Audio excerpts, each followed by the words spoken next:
Well, here we are, really close to the end of the road. Now, for this lecture today, the main thing I want to do is just kind of focus on the novel for a few minutes and not necessarily get into the specifics of our novel, Game of Thrones, or any of the kind of satellite novels out there. What I want to do is just talk about the form of the novel, its history, and really its statement upon literature today. There's some things that are kind of perplexing about the novel. Last week, I left you guys a discussion question. And the discussion question was, why has the novel persisted in popularity for so long? And in actuality, the novel is quite young compared to other forms of literature and art. We actually, when I was in grad school, we read a whole bunch of what I would call proto-novels in our early American literature. These were things like, I think, Kelroy and The Coquette. The Coquette, don't worry, I'm not going to make you read The Coquette because it is a miserable experience. But The Coquette is actually an epistolary novel, which means that it's made up of letters. You don't really have the narrator as we understand it today. You see the whole story play out in characters' letters to each other.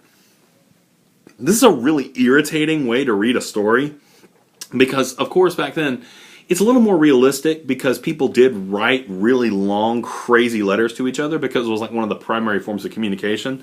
We didn't have instantaneous communication, so when you would send your friend a letter, you needed to make it long because obviously you're relating a lot of material.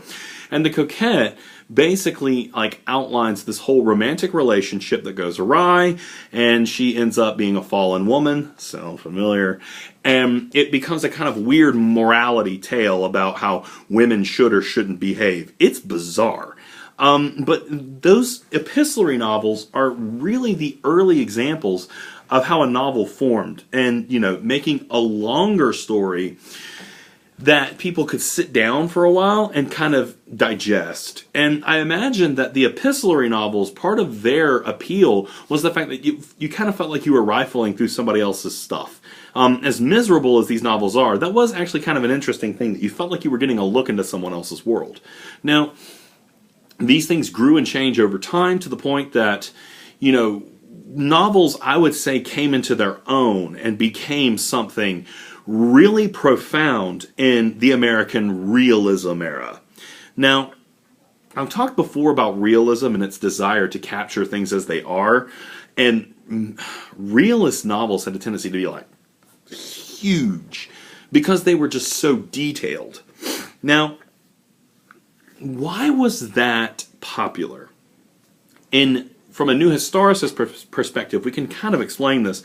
And this is going to stretch into the present day, which is interesting. If you were going to buy a book back then, you wanted it to be substantial, right? One of the things that I try to emphasize to students is when people like Stephen Crane and Chopin and, the rest of the authors we're going to read in this list, when they would sit down to write a novel, they weren't necessarily trying to be profound. They weren't trying to do something that's like, I'm going to write something that all the high school students are going to have to write papers about later. That wasn't their goal. This was entertainment. This was how people occupied themselves whenever they had a little bit of free time, which free time really was only something that the upper classes got. This was not something that people at the lower end of the spectrum had at all, right? A lot of the poor people in the nation at this point couldn't even read. So if you were going to go through and purchase a book, considering it's your primary mode of entertainment, you wanted it to be substantial. You wanted to feel like you were getting your money's worth and that you were going to get a lot of material to read and digest. On this note, a lot of these novels came out not as single fat gigantic books, and I may have said this before, and a lot of people don't realize this. A lot of the reasons these books are so fat and gigantic is because they were published in a serial format, meaning like local magazines and newspapers would publish chapters of the novel, and then people would have to wait like a long time for the next chapter to be released. And they would follow it along and along and along, and basically the magazine or the newspaper would pay the author to keep continuing this serialized story. So again, that kind of starts to make the length of these novels make sense because they were written over long periods of time.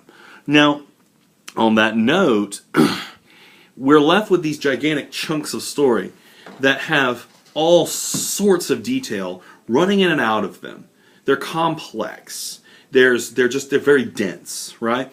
And people, for the most part, have liked that. And people who were avid readers wanted something they could get their hands on. And of course, there are exceptions to this rule. Kurt Vonnegut wrote some shorter novels that are just absolutely fantastic.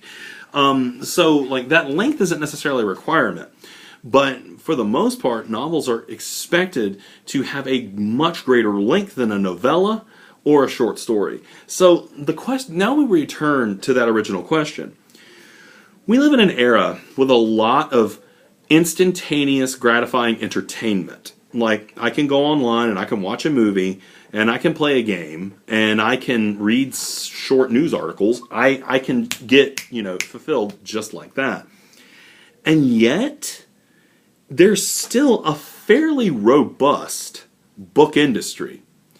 And a lot of these books are based around, like, quick current affair political diatribes. Like, I don't know how many of you guys bought Donald Trump's book, but that's kind of a money drive, right? As a lot of people like to read those books. But I would say the most important driving force for our media, it's still the novel. The novel also has amazingly driven our consumption of literature. Our consumption of media. So many films that have gone on to make like umpteen amounts of dollars at the box office have been centered around novels. To the point that when a novel does become like a top seller, one of the conversations that people start having about is, ooh, when are they going to make the movie out of it? Right? Now, we could sit and we could talk all day about the quality of films versus the books that they're based on. But, at the end of the day, this still gives the novel primacy, that it's still the primary source for a great deal of the culture that we consume. So why? In an age of instantaneous entertainment, why is a big, fat, honking, gigantic book still the thing? Why is that what works? And there is still a resilient industry around selling these books. And it's also transitioned pretty well to the ebook market as well. A lot of people like that feel of pages and paper in their hands. A lot of people say that that's going to be more of a luxury thing in the future. But it's transitioned to ebooks as well. I've bought plenty of, current novels in ebook form and read them.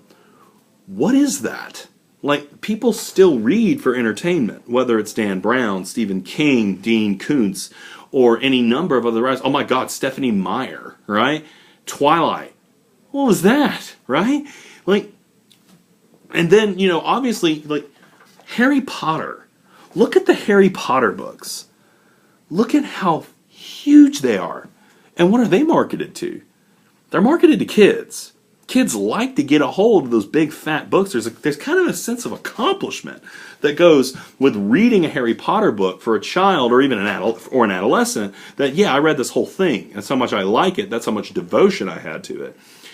Coming to Game of Thrones, as much as I love Game of Thrones, it gets tedious. It is long and detailed, sometimes to a fault, but I still love it. But that book sits on my shelf, and it is a monster.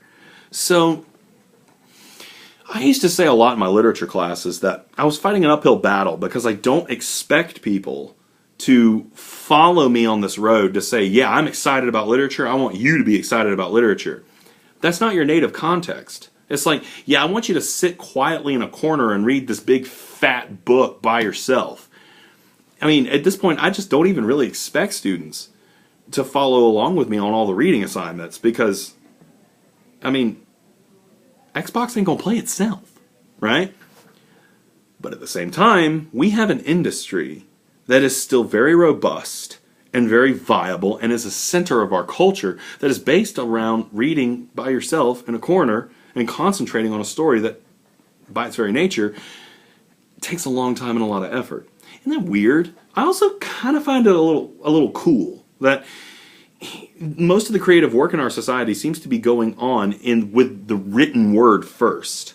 And so in that note, we're kind of, writers are in the trenches, still putting together the ideas and the themes and the characters that we get attached to. Edward Cullen, so sparkly. Every part of me is made to be appealing to you. He was part of a book, right? Lord of the Rings. There's still so many people out there who enjoy those movies and enjoy those books. Jason Bourne. All of these like, you know, heavy characters that are just heavy influencers, they came about in the novel. So I'm going to once again pitch it back to you guys in case you haven't answered this question yet. Why does the novel fall so squarely as one of our cornerstones, our anchors of culture, our entertainment, our very collective popular psyche? Think about that.